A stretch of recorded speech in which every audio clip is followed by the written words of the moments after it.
for Inclusive Childcare welcomes you to Inclusion Matters.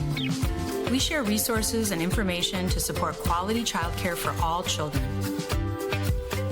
By partnering with early childhood professionals, parents, grandparents, and other caregivers, we work together to help every young child thrive.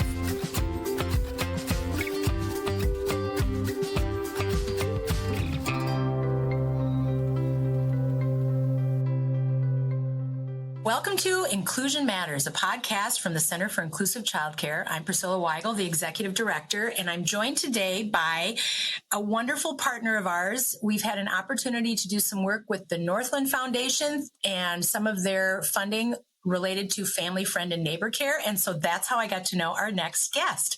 And her name is Carmella Hatch. She's the Early Literacy Coordinator at the Duluth Public Library. And we got to do a really fun event last fall, and looking forward to more events coming up. And Carmella, welcome. I'm excited about our conversation. Yeah, thanks so much for having me today. It'll be fun to talk about something that I know is near and dear to your heart and also to mine as an early educator. I loved reading to children. I still do. I always have had so many children's books that it's almost goofy, but there's so many great things out there to help children build those early literacy skills. And today that's what we're going to talk about, is how do we build that love of reading and that understanding of language and all of those pieces that books can provide. So great. It is. And so why is that so important? I mean, why is early literacy so critical for children? Yeah, well, I think sometimes we don't think about early literacy. We think about kids learning to read and, like when they enter school or earlier than that. But really, there's so much foundation that goes into getting their brains ready to be able to read. And really, in that kind of birth to 5 or pre-kindergarten age range, that's really what's important. Kids will be able to read when their brains are ready, but in order for their brains to be ready, we kind of have to build all these little foundational skills, which fortunately are just kind of embedded in the things that you're doing every day with kids. So, reading to them obviously is part of it, but really talking to kids, practicing those back and forth conversations, and introducing them to new words, finding letters and that recognition, but also just singing with kids, and because songs introduce them to new words too and break up the sounds of words. And so we say talking, singing, reading, and then writing and playing. Those are what we call the 5 early literacy practices, or we call them the Ready 5. And really, that's what it is. That's the basics to building early literacy, are those things. That simple. Yeah. And so when families are coming to you and other educators are coming to you and saying, okay, what can we be doing? How can I set up the environment? What's important? What do I need to really get children to be excited about listening and being a part of a story time or whatever? What are some things that you're sharing in that area, in that realm of connection? Yeah, I think, like you said, just building the love for reading or an interest in it really stems from just that exposure and making it a positive experience. So when we're doing a story time at the library, a lot of parents will tell me, well, I can't come to story time because my kid won't sit still and sit through it. And I'm always like, oh, no, let them come, let them wander, let them just be a part of that experience. And I think it's the same at home too. Sometimes I think we get these ideas that we have to get through this book, we have to read it from start to finish. And really, it's not about how many books you read or finishing any certain book. It's just about making it a good experience. So, your kid is sitting down with you, whether that's at the end of the night or in the morning or in the middle of the day, and you're cuddling up. You're sharing that book together as a shared experience, and making that a positive experience, I think, is kind of where it starts. Yeah, definitely. And those relationships are key. And that's that safety piece too. And that trust of knowing that adult who's caring for you or next to you or cuddling with you, as you said, is going to be showing you or doing something that's special and important. So sometimes too, I think we've heard a lot about setting an example for young children as far as early literacy and reading. What are some things you can share about that idea? Yeah, I think, kids are always looking. They're looking at us. They're looking at their trusted adults. We may not think they're watching or listening, but they always are. And, they they take in seeing what we're doing, and they will put importance on the things that they see us pay attention to, and see us do throughout the day. Then they model that. They're watching, and then they want to do what we're doing. So if they're seeing their adults picking up a book and putting that importance in it, like, I'm going to spend this time to read a book, then they'll take that in and recognize that, oh, this is something that we do throughout the day. This is important, which is tough, I know, because so much stuff is on our phones. So even if a lot of times you are reading, it just looks like you're staring at what I call, the rectangle. Yes. I one time had a dad tell me when we were talking about this topic that he keeps, when he's reading on his phone, he keeps a book next to him. And when his kid walked in the room, he just kind of put the book over the phone. He's like, I don't want to trick my kid, but I just want to send that message. But I kind of love that example of just being really conscious of, are they seeing you with a book, or are you telling them like, oh, I'm on my phone because I'm reading a story right now, or I'm reading the news right now, or just that understanding that you're placing importance on that. Oh, I love that you shared that example. Because when you started to talk about it, I thought, you're right. Kids are seeing you on the rectangle a lot and not knowing necessarily, but that's really clever to even have that book close at hand, or, not that you're going to be sneaky and deceptive, but I think modeling for kids that actual books do, we want them to spend time with us, not all digitally. And, the research, I'm sure you're following a lot of research too. One of our partners, Erin Walsh, who has the Spark and Stitch Institute, and we worked with her on a couple events for early educators, just talking about the difference between a digital story versus a story where you're actually reading with a child and turning the pages and asking those questions and pointing to things. Yeah. And it's a different connection. It's a different relationship to the written word or the drawings than that digital format. Oh, absolutely. I think, a lot of parents, I understand parents you need a break. You got to throw on Miss Rachel, or someone reading a story online. And that's fine. There's nothing wrong with it. But I think you're absolutely right that it's a much richer experience when they're having that with you, because it's that relationship they have and all those good positive hormones that are released when they're spending that time with you in relationship. Yeah. And you mentioned asking questions and pointing things out in the story, because you can really, that's just a great way to kind of build their attention and build their interest in something, is by making it interactive. Right. And I think that's true. When you look at making it fun, that's one of those components, that interactive piece. The predictions, like, what do you think is going to happen on the next page? I wonder. I've seen you lead story time, and I've led many over my long career as well. And a lot of the up and down of your voice and the excitement that you add to how you're telling the story and reading the story. And sometimes we're not even reading the words. We're just looking and reading the pictures, right? Yeah, absolutely. Yeah. Right. Like I've definitely heard that too, where, see this a lot at the library, where a child will pick out a book because they're really excited about whatever the topic is. It's trucks or dinosaurs or whatnot. And the parent takes one look and is like, we are never going to get through that book. No, we can't check it out. And just the disappointment, where I would encourage caregivers just to humor them if you can. Check out the book and don't feel like you actually have to read it. Just look through the pictures together, ask questions, make up a story about a picture that you see. That's still, right, you're not reading the exact text, but you're still reading through it, reading the pictures and having that good experience. Truly. Oh, I bet that happens a lot, because, there's some really great, and also some kids are just drawn to big books that look, and parents thinking, I'm not going to read the encyclopedia with my child tonight. But there are ways to just do what you're describing there. I think also I really love that you kind of gave folks permission to not have to finish the book and you're going to sit through it. We're going to do it. Because sometimes truly there are children's books even that are still in the little kid library part of the library that have a lot of words. Or the story maybe isn't exactly ideal, and you think, I'm going to leave that out, or I'm going to change that. And so do you encourage folks to kind of proofread things before they sit with their kids, or how do you answer that question if it comes up?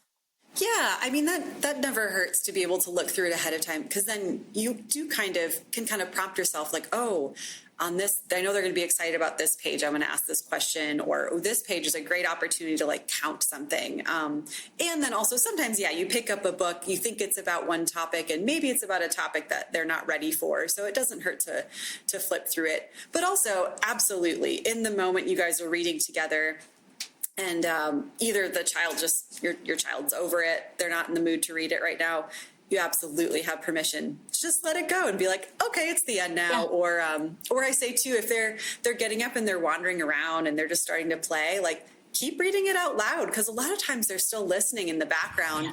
This happens in story time all the time. They wander away and pretty soon they hear a noise in the book, or they hear that the puppy is there and they're back looking at you. So they're still taking in that language at the same time. Definitely. That's a great reminder.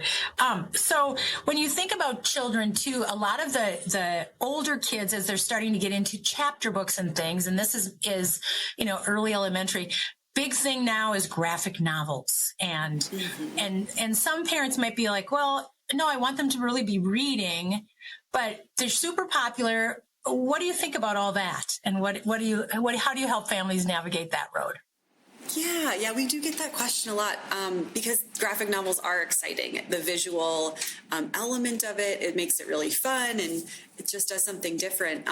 Of course, it's not the same as reading, a full-on chapter book. It's not the long form, but that doesn't mean that they don't have great vocabulary still, really complex storytelling. And it's a different type of reading, because you're reading the images as well as the words.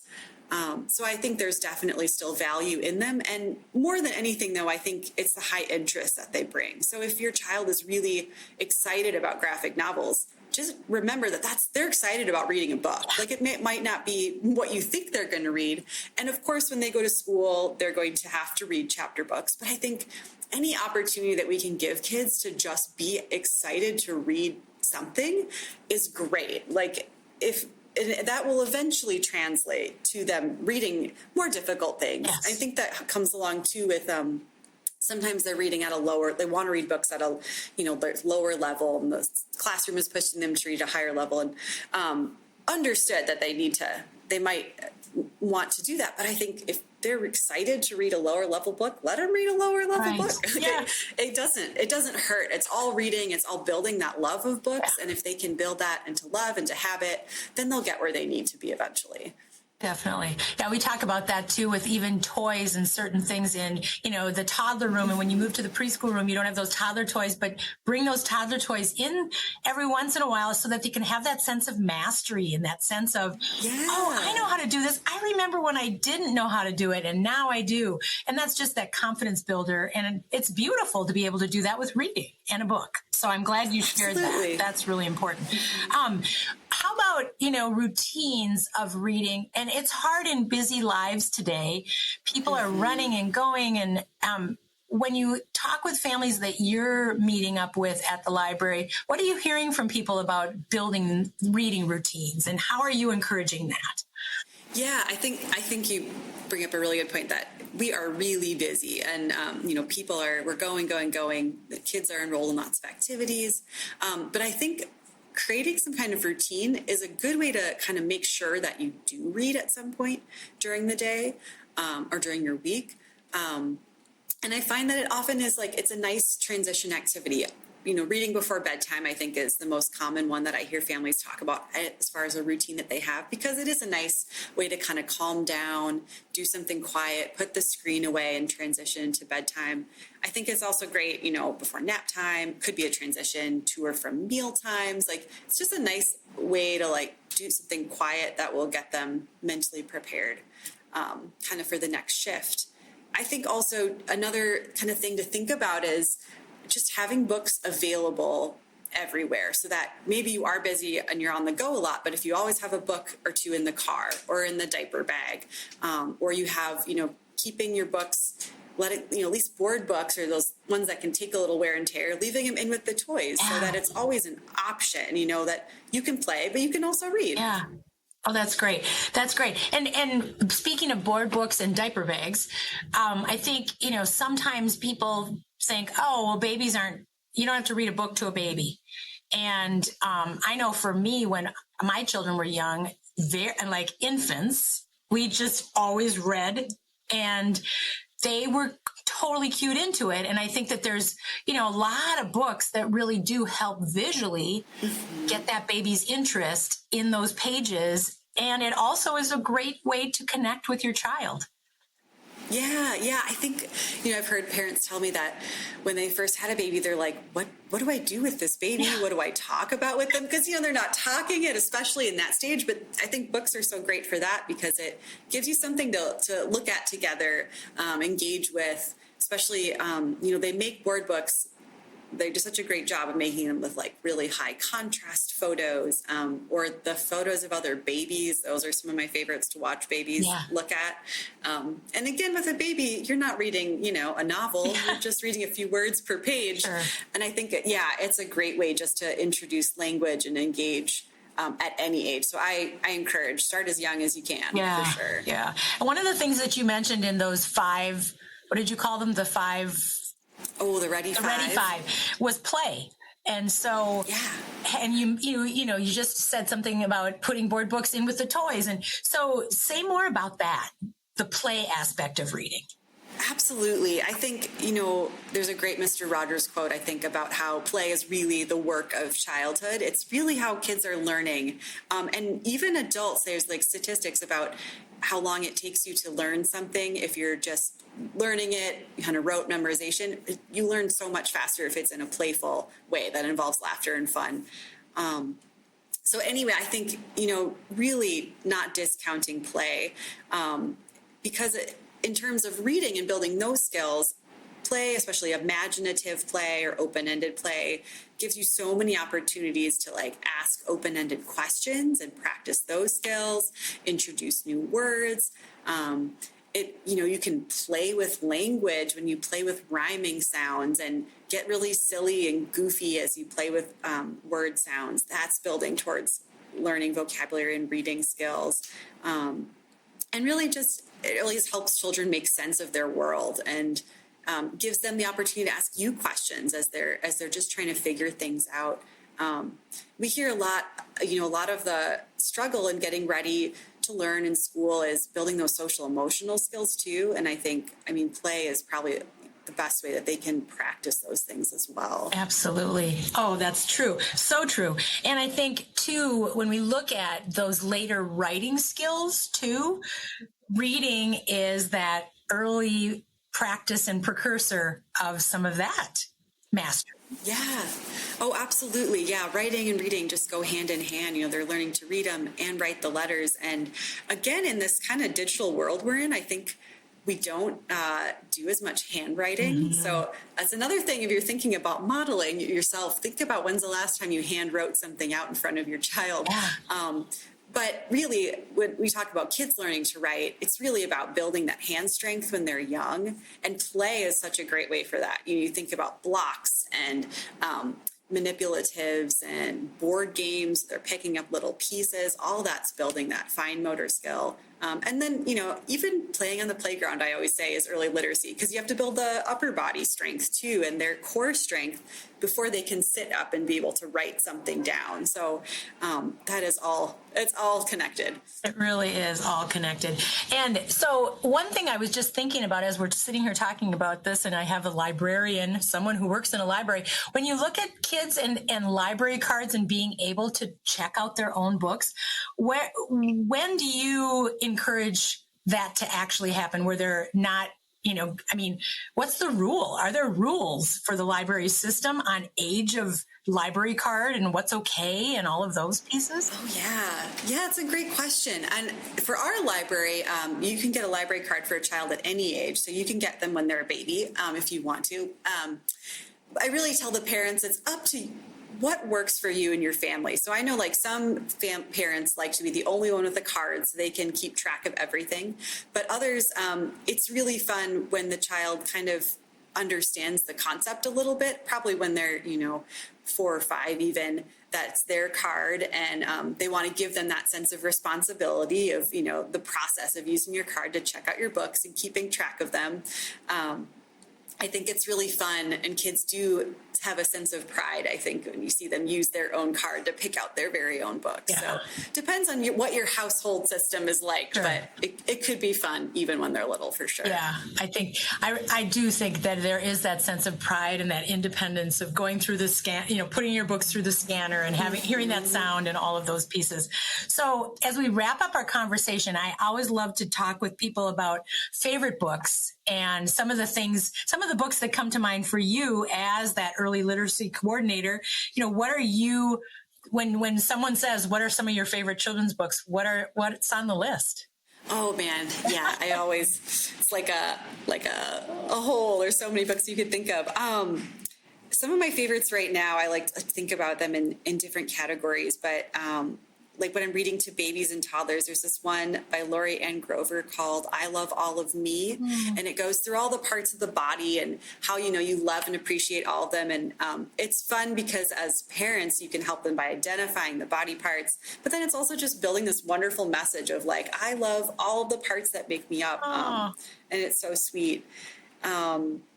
And another one, just thinking about building confidence in kids, Jabari Jumps by Gaia Cornwall is one of my favorites to read at story time. If you haven't read it, it's this little boy who's going to jump off the diving board for the first time. And so this process of him building up his courage to try it, and then he finally does and is all excited to do it again. I think it's just such a great book to relate to lots of those experiences when you're little that are new and scary and have to try it for the first time. Oh yeah, that sounds like a lovely one. And I'm not familiar with that one, so I'm going to have to check it out because truly I love learning about new books. And there's so many great authors out there and illustrators. And there are. Oh, we could go on and on and on.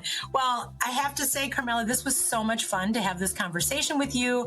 You've shared so many important pieces of really building some of those early literacy skills in young children and helping educators and families understand what those are and build those into their day-to-day. So thank you for taking the time to be with us today on Inclusion Matters. Yeah, thanks so much for having me. This was great. All right, we'll have you back again on another topic. So if you want any other information about development or inclusion or behaviors, certainly go to our website, inclusivechildcare.org, and thank you for listening.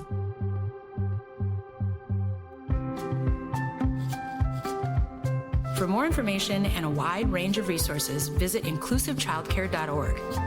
You'll find information on our coaching services and support on topics such as healthy child development, strategies for encouraging positive behavior, and guidance on including children with unique social, emotional, and learning needs, and much more.